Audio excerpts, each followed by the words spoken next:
बदलो बिहार न्याय यात्रा का शुभारंभ। गांधी आश्रम भितिहरवा से भाकपा माले ने किया शुभारंभ। अपने हकू गरीबों के कल्याण की लड़ाई के लिए 27 अक्टूबर 2024 को पटना पहुंचने का किया आह्वान। विधायक वीरेंद्र गुप्ता।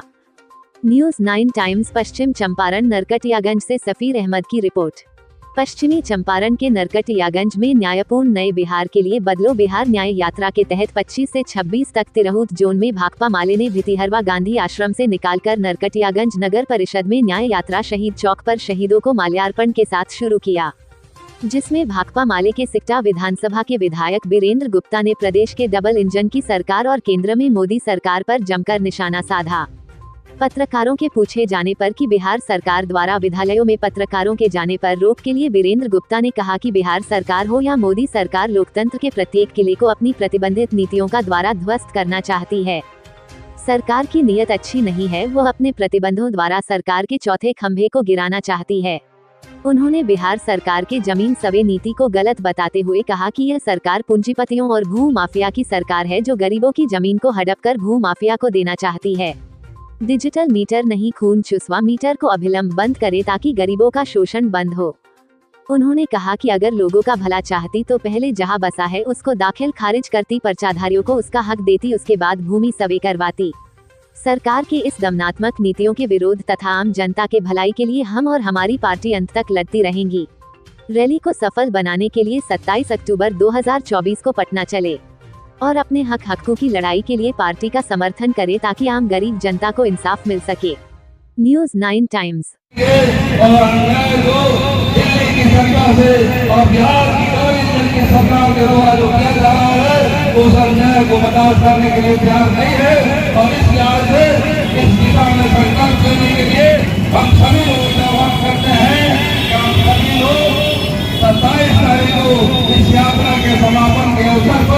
पटना पहुंचे, वहाँ बदलो बिहार न्याय सम्मेलन होगा और बिहार को आगे कैसे बढ़ाया जाएगा इस पर तमाम विचार होगा। इन्हीं बातों के साथ आप सब लोगों को क्रांतिकारी अभिवादन करते हुए आप लोगों को बहुत बहुत धन्यवाद। लागू हुई है कि मीडिया को किसी भी स्कूल में नहीं जाने दे रहा है। शासन बाबू की सरकार में ये सब क्या हो रहा है? आखिर मीडिया जब नहीं जाएगी तो कैसे कवरेज होगा? बिहार में या पूरे देश में मोदी की सरकार जब से आई है तब से लोकतंत्र का एक एक जो मोर्चा है उस मोर्चे पर तमाम तरह की बाधाएं की जा रही है और मीडिया की स्वतंत्रता जो है वो खत्म कर दी गई है और इस लिहाज से तरह तरह की बंदिशें जारी हैं।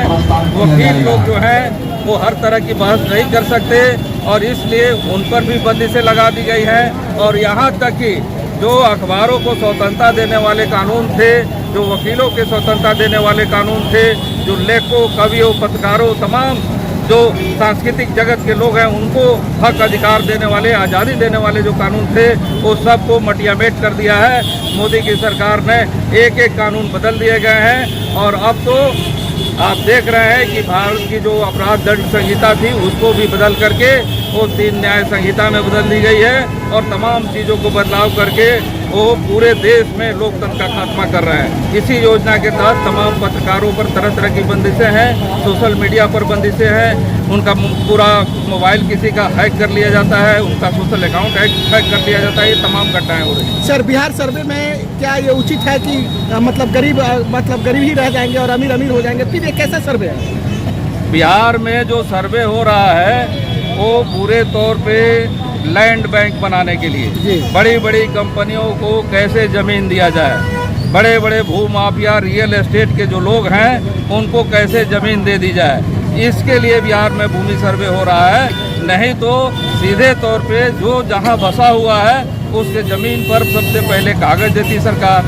बेतिया राज आप देख रहे हैं, बेतिया राज जो है उस ज़मीन पर लाखों लोग बसे हुए हैं। बेतिया में, नरकटियागंज में, रक्सौल में, ये रामनगर में, मोतिहारी में, चकिया में, तमाम जगहों पर बसे हुए हैं, लाखों परिवार हैं। तो ये लाखों परिवार को कानूनी मान्यता दे दी थी सरकार, जो जहाँ है उसको कागजी मान्यता मिल जाती, लेकिन सरकार उनको अवैध दखलकार लिख रही है और इस लिहाज से ये सीधे तौर पे ज़्यादा से ज़्यादा ज़मीन को हड़प करके और बड़ी कंपनियों को देने का, रियल एस्टेट को देने का, किसी के लिए कॉर्पोरेट फार्मिंग का रास्ता बनाने का ये जरिया बनाया जा रहा है।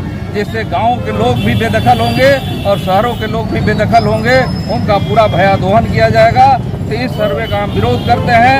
हम ये सीधे तौर पे कहते हैं, जब तक किसानों के ज़मीन का परिमार्जन नहीं हो जाता, जब तक दाखिल खारिज कंप्लीट नहीं हो जाता, जब तक जो जहां बसा हुआ है उसके ज़मीन का उसकी जमाबंदी कायम नहीं हो जाती, उसको सेटल नहीं कर दिया जाता, जब तक पर्सेधारियों को उनकी ज़मीन पर कब्जा नहीं दे दिया जाता, तब तक ये सर्वे करने का कोई मतलब नहीं है। ये पूरा जन विरोधी सर्वे है, इसका हम विरोध करते हैं। सर आज का जो